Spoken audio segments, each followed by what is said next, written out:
এখন আমরা শুরু করব ক্লাস 11-এর বিএসটিডির পার্ট এ মানে ফাউন্ডেশন অফ বিজনেসের unit 1 nature and purpose of business, যেটা আমরা আগের দুদিনও পড়েছি।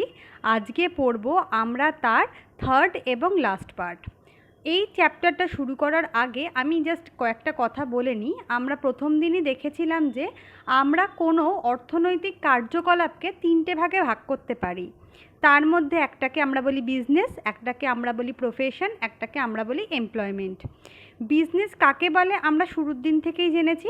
প্রফেশন আর এমপ্লয়মেন্ট নিয়ে আমরা এবার একটু আলোচনা করব। সাধারণভাবে নিজের কোনো স্পেশালাইজড নলেজকে কাজে লাগিয়ে যখন কাউকে সেবা প্রদান করা হয় তখন আমরা সেটাকে বলে থাকি প্রফেশন। যেমন ডক্টর, যেমন অ্যাডভোকেট, যেমন হচ্ছে টিচার, এরা হচ্ছে সবাই প্রফেশনাল ফিল্ডের সাথে যুক্ত, কারণ সেই ফিল্ডে আমরা যখন কোনো সার্ভিস প্রোভাইড করি তার জন্য আমাদের স্পেশালাইজড নলেজ থাকে। তাহলে এমপ্লয়মেন্ট কি?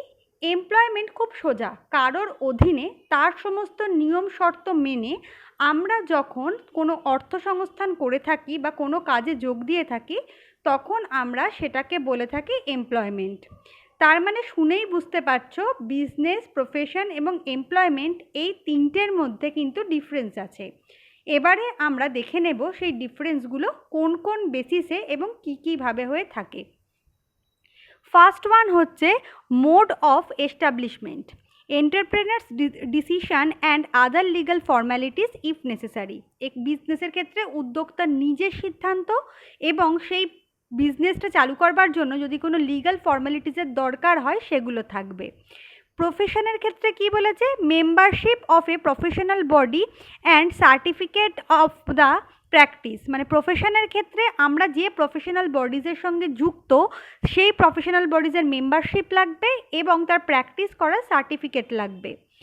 এমপ্লয়মেন্টের ক্ষেত্রে কি বলেছে? Appointment letter and service agreement. এক্ষেত্রে আমরা যে মালিকের আন্ডারে কাজ করব সেই কর্মে নিযুক্ত হবার অ্যাপয়েন্টমেন্ট লেটার এবং যদি কোনো এগ্রিমেন্ট থেকে থাকে সেটা আমাদের কাছে important.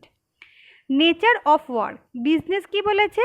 Provision of goods and services to the public. এরা কি করে? এরা সমস্ত দ্রব্য এবং সেবা জনগণের কাছে পৌঁছে দেয়।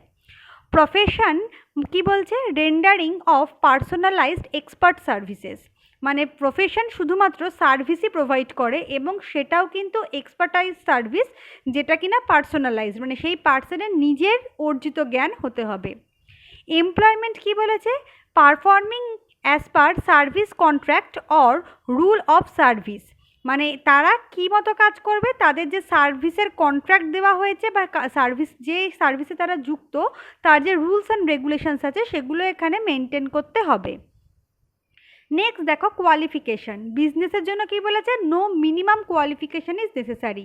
আমি আজকে যদি কোনো বিজনেস স্টার্ট করতে যাই তার জন্য কিন্তু আমার কোনো স্পেসিফিক ক্রাইটেরিয়া নেই যে আমাকে সে ক্লাস 4 অবধি পড়াশোনা জানতে হবে বা ক্লাস 12 অবধি পড়াশোনা জানতে হবে বা আমাকে কলেজে পড়তে হবে, এরকম কিন্তু কোনো ক্রাইটেরিয়া নেই। আমি যদি সেরকমভাবে তথাকথিত শিক্ষায় শিক্ষিত নাও হই তবুও কিন্তু আমি বিজনেস করতে পারবো। প্রফেশনটা এক্ষেত্রে পুরোপুরিভাবেই ডিফার করবে। এখানে কি বলেছে দেখো? Qualifications and training in specific field as prescribed by the professional body is a must. মানে এখানে আমরা যে প্রফেশনের সঙ্গে যুক্ত, মানে আমি যদি কস্ট অ্যাকাউন্টেন্ট হয়ে থাকি তাহলে সেক্ষেত্রে আমাদের কিন্তু ICWA বলে যে তাদের যে ইনস্টিটিউশনটা রয়েছে সেখান থেকে কোয়ালিফাইড হতে হবে, সেখানকার ট্রেনিংও আমাদের কিন্তু করতে হবে। এমপ্লয়মেন্টের কি বলেছে? Qualification and training as prescribed by the employer.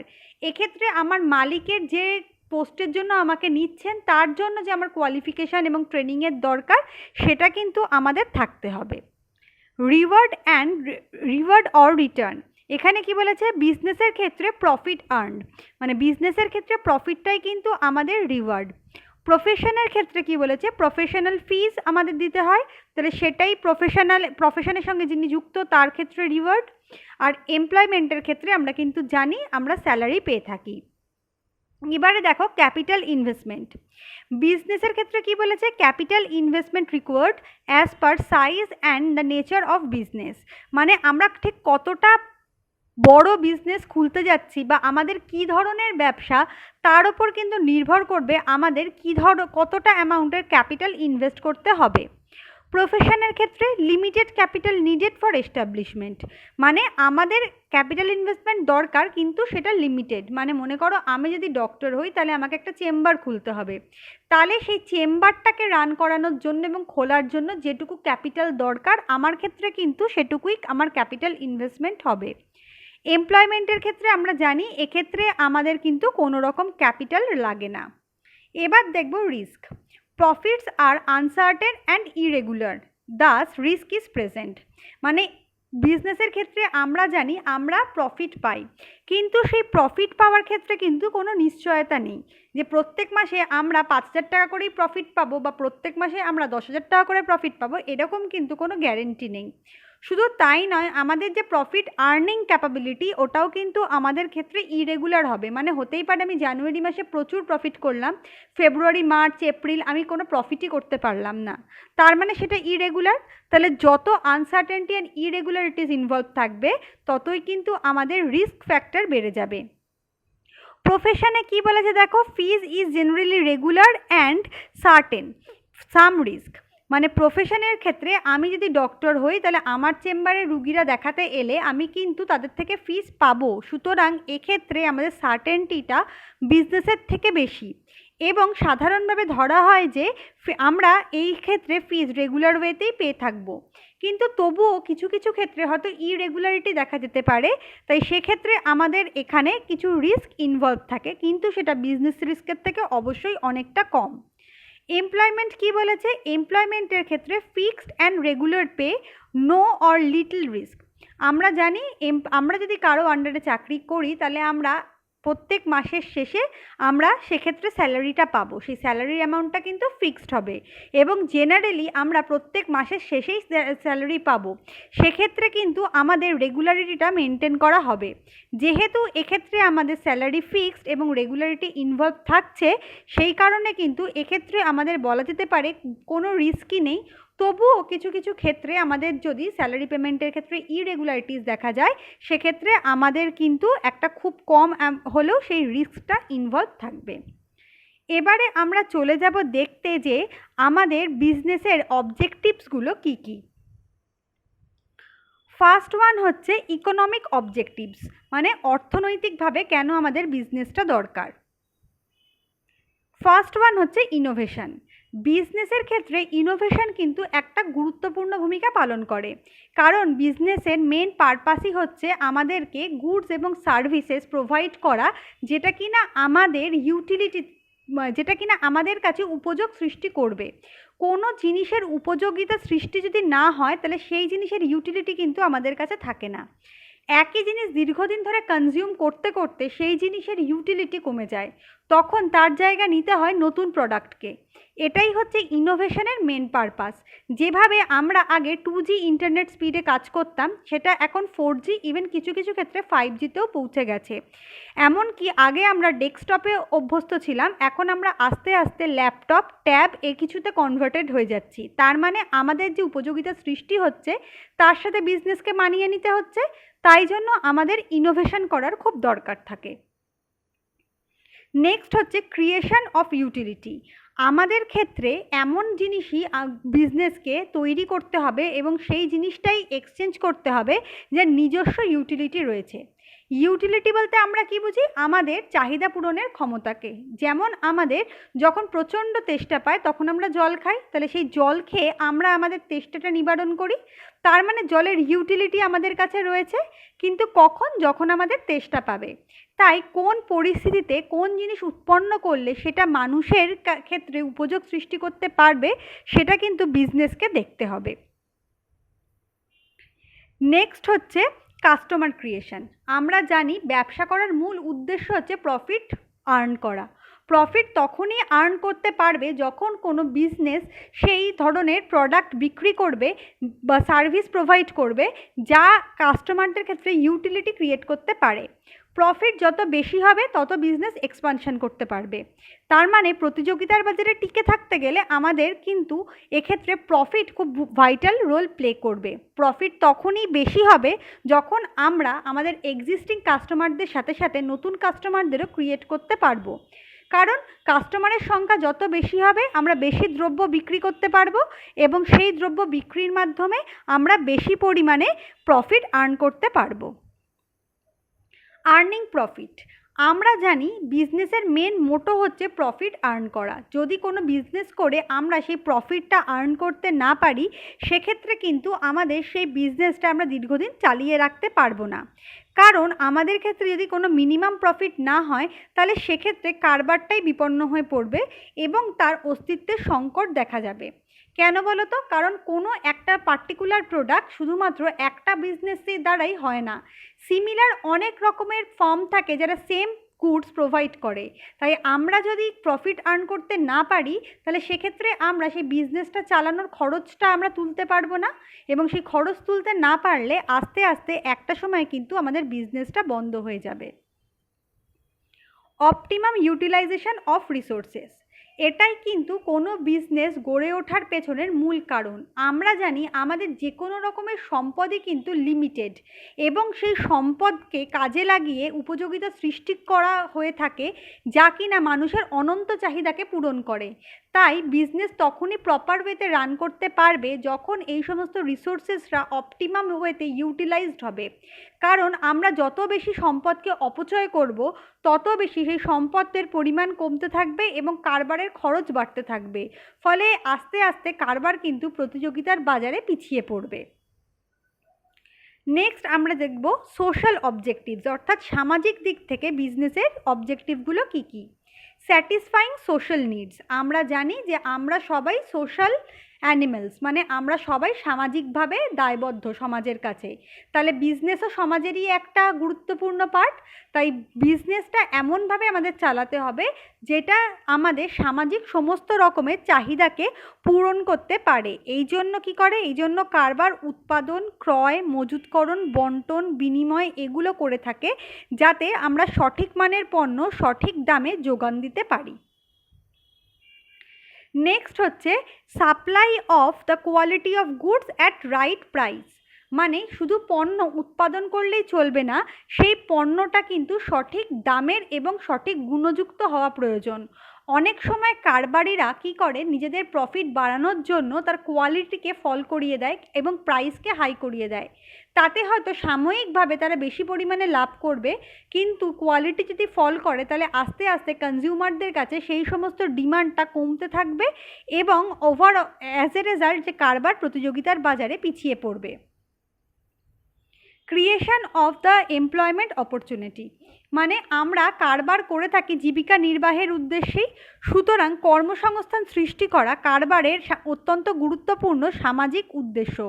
কারণ কারবার মানুষের বসবাসকারী যে সমাজে বসবাসকারী যে মানুষরা রয়েছে তাদের জীবনযাত্রার উন্নয়ন এবং সম্প্রসারণ তখনই ঘটবে যখন তারা সঠিক কর্মে তারা নিযুক্ত হতে পারবেন।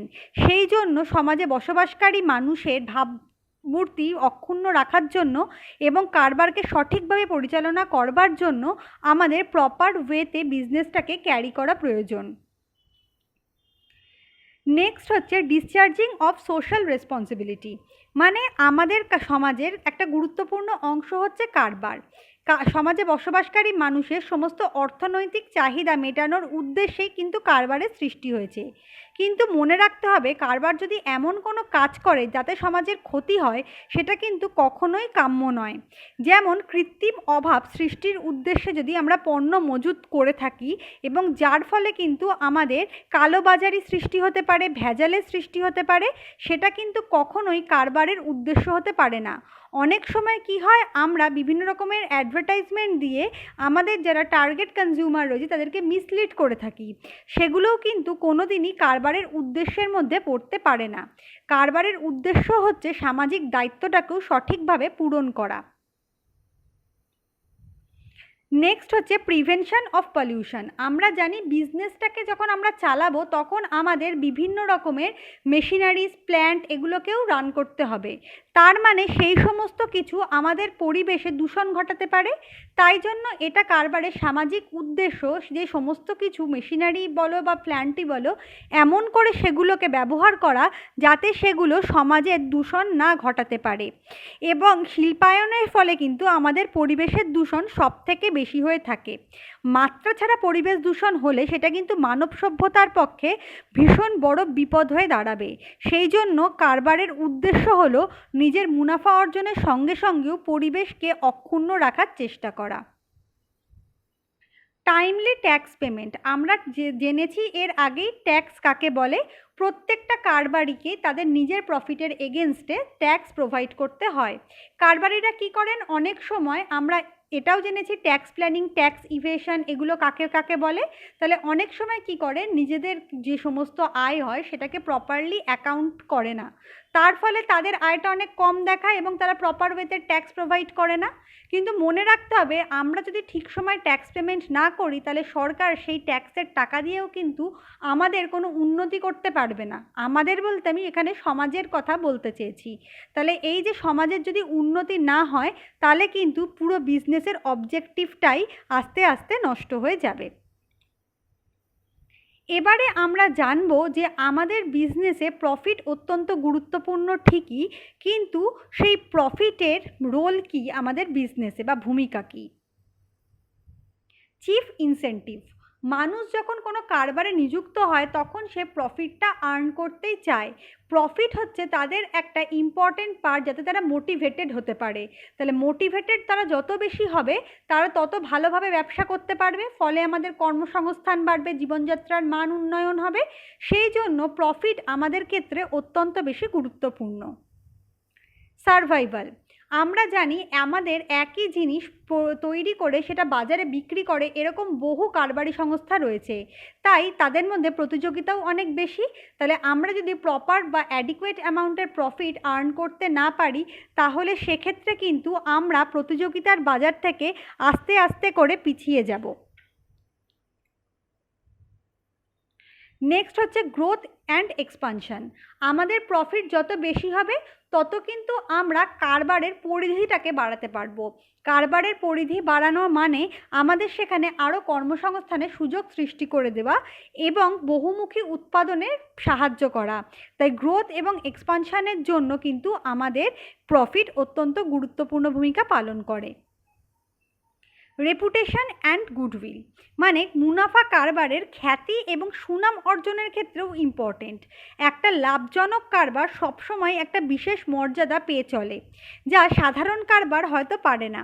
মুনাফা অর্জনের ক্ষমতাই একটা কারবারকে বাজারে এবং সমাজে জায়গা পেতে ভালো সুবিধা করে, এবং সেক্ষেত্রে কারবারটা যত লাভজনক হবে তার মালিকের যথেষ্ট পরিমাণে লভ্যাংশ পাবে, তার কর্মচারীরা ভালো মাইনে পাবে এবং অন্যান্য সুযোগ সুবিধা পাবে, ফলে ওভারঅল সমাজেরই কিন্তু উন্নতি ঘটবে। নেক্সট হচ্ছে মেজার্স অফ এফিসিয়েন্সি। একটা কারবার কতটা দক্ষ তার পরিমাপও কিন্তু প্রফিট দিয়েই হয়। আমরাও মনে করে দেখো, যেমন স্টুডেন্টস, আমরা কে ভালো স্টুডেন্টস সেটা আমাদের কী দিয়ে মাপা হয়, অ্যাপারেন্টলি আমরা সেটাকে কিন্তু রেজাল্ট দিয়েই পরিমাপ করি। ঠিক সেরকমভাবেই অ্যাপারেন্টলি একটা কারবার সম্পর্কে আমাদের প্রাথমিক ধারণা পাওয়ার জন্য কিন্তু তার প্রফিট ভীষণ বড় ভূমিকা পালন করে। কারবারি কার্যকলাপ কত দক্ষতার সঙ্গে সম্পন্ন হচ্ছে তা মুনাফার পরিমাণ থেকেই কিন্তু জানা যায়। মুনাফার ওপর ভিত্তি করেই আমরা আমাদের যে সমস্ত এমপ্লয়িজ এবং ম্যানেজমেন্টের লোকরা থাকবে তাদের দক্ষতাকে জাজ করতে পারবো, এবং কারবারের ভবিষ্যৎ নির্ভর করবে তার সেই মুনাফা অর্জনের ক্ষমতার উপরেই। এবার আমরা তো এতক্ষণ ধরে বলছি যে প্রফিট একটা ইম্পর্ট্যান্ট রোল প্লে করে বিজনেসে, কিন্তু আমাদের এটাই বুঝতে হবে যে মুনাফা অর্জন কিন্তু কারবারের মুখ্য উদ্দেশ্য হলেও সেটাকে কিন্তু আমরা কখনোই কারবারের একমাত্র উদ্দেশ্য বলতে পারবো না। কেন পারবো না সেগুলো একটু দেখে নেব। Maximum Reliance on the profit is undesirable. আমাদের মুনাফার ওপর সর্বাধিক গুরুত্ব প্রদান করা কখনোই কিন্তু কাম্য নয়। অধিকাংশ কারবারের ক্ষেত্রে চূড়ান্ত ফলাফল হিসেবে আমরা তার মুনাফাকেই বেছে থাকি। এর ফলে কি হয়, কারবারের সামাজিক দায়িত্ব পালন করছে কিনা সেই দিকটাকে কিন্তু আমরা উপেক্ষা করে থাকি। কিন্তু মনে করে দেখো, আমরা এক্ষুনি পড়লাম কারবারের বিভিন্ন উদ্দেশ্য পূরণের জন্য কিন্তু সমাজ কল্যাণও একটা ভীষণ বড় ভূমিকা পালন করে। যদি কোনো কারবার শুধুমাত্র প্রফিটই আর্ন করতে থাকছে কিন্তু তার কোনো সামাজিক উদ্দেশ্য পূরণ করছে না, এরকম হয়ে থাকে, তাহলে তাকে কিন্তু আমরা কখনোই ভালো কারবার বলতে পারবো না।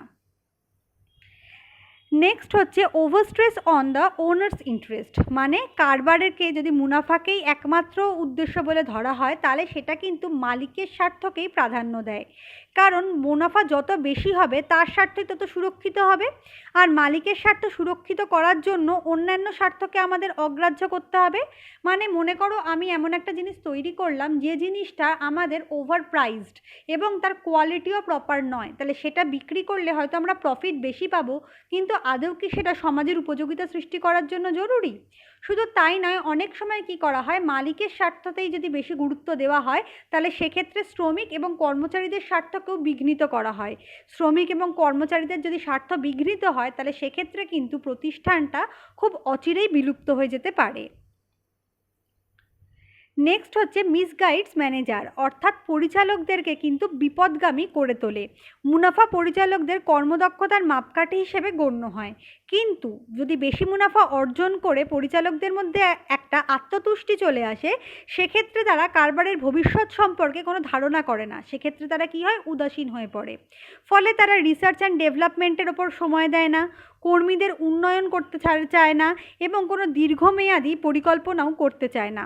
ফলে ভবিষ্যতে কিন্তু আমাদের কারবার চালাতে বিঘ্ন ঘটতে পারে। নেক্সট হচ্ছে ক্যাপিটালিস্টিক অ্যাটিটিউড, অর্থাৎ পুঁজিবাদী দৃষ্টিভাব। মানে পুঁজিবাদী দৃষ্টিভাব আমাদের মুনাফা অর্জনকেই সবসময় বেশি গুরুত্ব দিয়ে থাকে। ফলে অত্যাধিক মুনাফা কারবারের একমাত্র উদ্দেশ্য যদি হয়ে থাকে, তাহলে তা তার সমাজবাদী দৃষ্টিভঙ্গিকে কিন্তু সমর্থন করে না। এই মতবাদের প্রবক্তারা মনে করেন, অধিক পরিমাণে যদি মুনাফা সমাজের সম্পদ এবং আয় বন্টনের ক্ষেত্রে আসে, তাহলে সেটা কিন্তু এগুলোর ডিস্ট্রিবিউশনে অনেক ইরেগুলারিটিজের সৃষ্টি করে, যার মাধ্যমে কিন্তু আমরা কখনোই সুষ্ঠু সমাজ গড়ে তুলতে পারবো না। নেক্সট হচ্ছে contradiction in the modern business philosophy. বর্তমানে কি বলছে যে আমাদের লাভ অর্জন করতে হবে, কিন্তু সেই সঙ্গে ক্রেতা সন্তুষ্টি এবং সমাজ কল্যাণও আমাদের করার দরকার। কিন্তু মুনাফা অর্জনকে যদি আমরা একমাত্র গুরুত্ব হিসেবে ধরি, সেক্ষেত্রে কিন্তু ক্রেতা সন্তুষ্টি বা সমাজ কল্যাণ কোনোটাই সম্ভব হয় না। কারণ তারা জানে ক্রেতারা সন্তুষ্ট হবে যখন পণ্য বিক্রয় হবে, এবং পণ্য বিক্রয় হলে লাভ থেকে সেটাকে বাদ দেওয়া হয়ে থাকবে। তাই বর্তমানে অনেক বড় বড় কারবার মুনাফার একটা বিশাল অংশ কিন্তু সমাজ কল্যাণে দিয়ে থাকছেন। এবারে আমরা চলে যাব আমাদের একটা ইম্পর্টেন্ট সেগমেন্টে, দ্যাট ইজ বিজনেস রিস্ক। দেখে নেব আমরা বিজনেস রিস্ক বলতে কি বুঝি। The term business risk refers to the possibility of inadequate profits or even losses due to uncertainties or unexpected events. মানে আমরা ব্যবসার ঝুঁকি বলতে কি বুঝবো?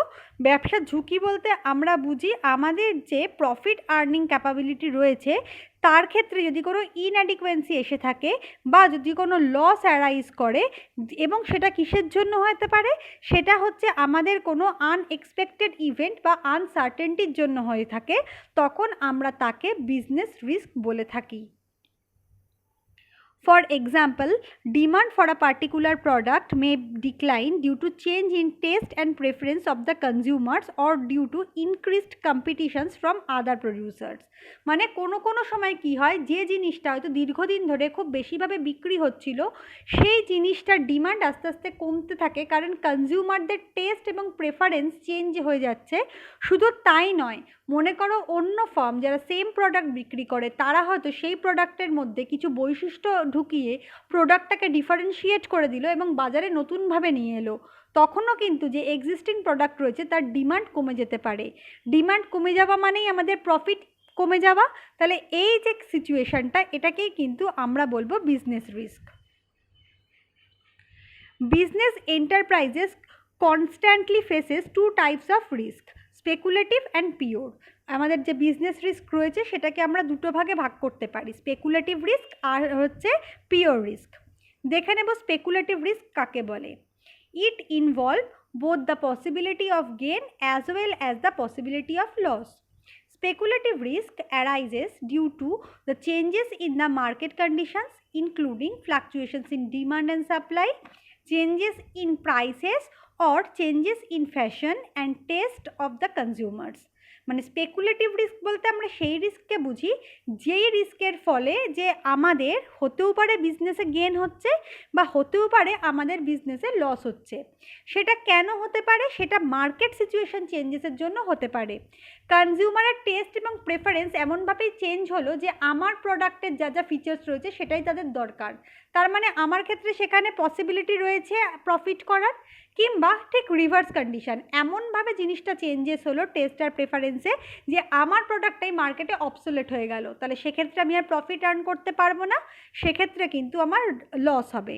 এটাকে আমরা বলে থাকি speculative risk.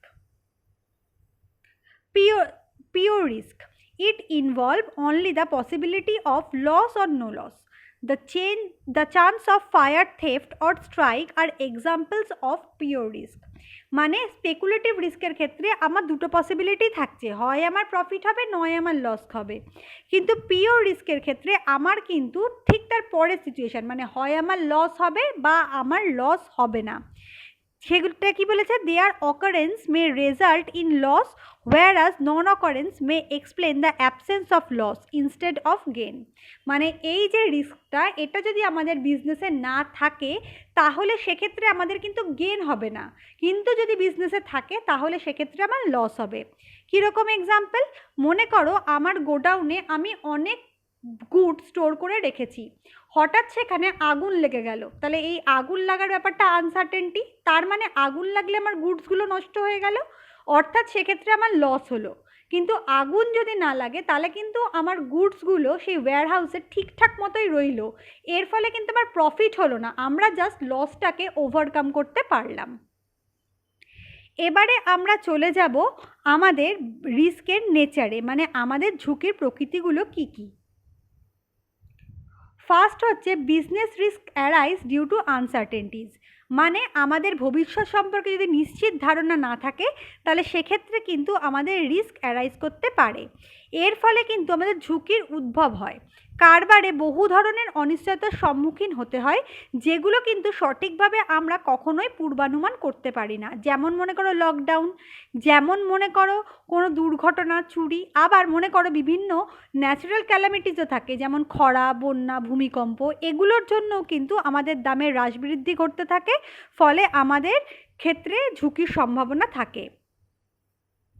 Risk is an essential part of every business, ঝুঁকি হলো প্রত্যেকটা কারবারের অপরিহার্য উপাদান, সব কারবারেই কিন্তু অল্প বিস্তর ঝুঁকি থাকবে, তাই যখন কারবারি কার্যকলাপ গ্রহণ করা হয় তার পেছনে সবসময় ঝুঁকি থাকে, কারণ এই সমস্ত কার্যকলাপ ভবিষ্যৎ পরিকল্পনা অনুসারেই গ্রহণ করা হয়, যার ভবিষ্যৎ সবসময় অনিশ্চিত থাকে। নেক্সট হলো degree of risk depends mainly upon the nature and size of business, অর্থাৎ ব্যবসার প্রকৃতি এবং তার সাইজ অনুসারে আমাদের ঝুঁকিটা সবসময় নির্ধারিত হয়ে থাকে। আমাদের ব্যবসা যদি মনে করো অনেক বড় হয় তার ঝুঁকি সবসময় বেশি হবে, কারণ সেক্ষেত্রে মার্কেট কন্ডিশনে সামান্য ফ্লাকচুয়েশনে আমাদের প্রফিট অনেক বেশি অ্যাফেক্টেড হতে পারে। আবার আমাদের প্রতিষ্ঠানটা যদি ছোট হয় ঠিক সেরকমভাবেই আমাদের প্রতিষ্ঠানের ক্ষেত্রে কি হবে, যে মার্কেটের কন্ডিশন চেঞ্জ হলেও সেটাই আমরা খুব বেশি অ্যাফেক্টেড হব না। ঠিক নেচারটাও ওরকম ভূমিকাই পালন করবে। পেরিশেবল গুডস যদি হয় সেই গুডসের বিজনেসের ক্ষেত্রে আমাদের নেচার যা হবে, ঝুঁকি যতটা হবে, নিশ্চয়ই নন পেরিশেবল গুডস হলে তার ঝুঁকি কিন্তু সেরকম হবে না। নেক্সট হচ্ছে profit is the reward for taking risk, অর্থাৎ আমাদের কারবারের ঝুঁকি বহনের পুরস্কারই হচ্ছে আমাদের মুনাফা। একটা কারবারি প্রতিষ্ঠান যত বেশি ঝুঁকি গ্রহণ করতে পারবে এবং সেই মতো সেটাকে এক্সিকিউট করতে পারবে তার কিন্তু রিওয়ার্ডের পরিমাণ তত বেশি হবে, অর্থাৎ প্রফিট তত বেশি হবে। প্রফিট বেড়ে যাওয়ার অর্থই কিন্তু আমাদের এখানে যে আমরা বেশি পরিমাণে ঝুঁকি বহন করেছি। এবারে আমরা দেখে নেব আমাদের কেন বিজনেস রিস্কগুলো অ্যারাইজ হয়ে থাকে। ফার্স্ট পয়েন্ট হচ্ছে আমাদের ন্যাচারাল কজেস, কারবারের ঝুঁকির একটা বড় কারণ হচ্ছে প্রকৃতি। মনে করো প্রকৃতির কোনো দুর্যোগ ঘটলো, যেমন বন্যা, খরা, ভূমিকম্প এগুলো হলো, তাহলে মানুষের স্বাভাবিক জীবনযাত্রা ব্যর্থ হবে এবং এর কারণেও কিন্তু আমাদের ঝুঁকির উদ্ভব হবে। নেক্সট হচ্ছে হিউম্যান কজেস, মানে মানবিক ক্ষতি। মানবিক ক্ষতি কিন্তু কারবারে প্রায়ই দেখা যায়। আমাদের কর্মচারীরা ঠিক মতন কাজ করছে না, আমাদের ম্যানেজাররা প্রপার ওয়েতে কোম্পানিকে ম্যানেজ করছে না, আমাদের ফোরকাস্টিং করার পাওয়ার কমে যাচ্ছে, তাহলে সে সমস্ত ক্ষেত্রেই কিন্তু আমাদের অনিশ্চয়তা হবে। এছাড়াও অর্থের তছরূপ, জুয়াচুরি, জালিয়াতি যত বেশি হবে তত আমাদের ঝুঁকির পরিমাণ কিন্তু বাড়বে। নেক্সট হচ্ছে ইকোনমিক কজেস, মানে আর্থিক কারণ। অর্থ উপার্জনের উদ্দেশ্যেই তো কারবার গড়ে ওঠে, তাই আর্থিক কারণ বলতে বোঝায় বাজারের পরিস্থিতির পরিবর্তন হওয়াকে। বাজারে চাহিদার যদি পরিবর্তন ঘটে সেক্ষেত্রে কিন্তু পণ্যের দামও কোনো না কোনোভাবে অ্যাফেক্টেড হয়ে থাকে। ঝুঁকির অর্থনৈতিক কারণগুলি কারবারের স্থান এবং সময়ের সঙ্গে সংযুক্তপূর্ণ। নেক্সট হচ্ছে আদার কজেস। আদার কজেস বলতে আমরা দুটো কজকে বুঝি, একটা হচ্ছে ফিজিক্যাল অ্যান্ড টেকনোলজিক্যাল কজেস আর একটা হচ্ছে পলিটিক্যাল কজেস। এখন আমাদের যে সরকার রয়েছেন তার যে নিয়মনীতি রয়েছে, তার যে শিথিলতা রয়েছে, সেগুলো যদি চেঞ্জ হয়ে যায়, মানে আমাদের পুরো সরকারি নীতিগুলোরই যদি চেঞ্জ হয়ে যায়, তাহলে সেক্ষেত্রে আমাদের উৎপাদন এবং বন্টনের ওপর আমাদের নতুন নতুন রুলস অ্যান্ড রেগুলেশনস আসবে। সেগুলো যত বেশি আমাদের উৎপাদন এবং বন্টন ব্যবস্থাকে অ্যাফেক্ট করবে তত ঝুঁকির পরিমাণ বাড়বে। ঠিক একই রকমভাবে আমাদের যদি টেকনোলজিক্যাল কজেস থাকে, মানে আমাদের যদি পুরনো যে সমস্ত যন্ত্রপাতি আছে সেগুলো আস্তে আস্তে অবসোলেট হয়ে যায়, নতুন টেকনোলজি তার জায়গা নিয়ে নেয়, তাহলে সেগুলোকে যদি আমরা আপডেট না করতে পারি তাহলে সেক্ষেত্রে কিন্তু আমাদের এই ঝুঁকি থেকেই যায়। তাহলে এই গেল আমাদের ইউনিট 1। পরের দিন আমরা নতুন টপিক নিয়ে আলোচনা করব।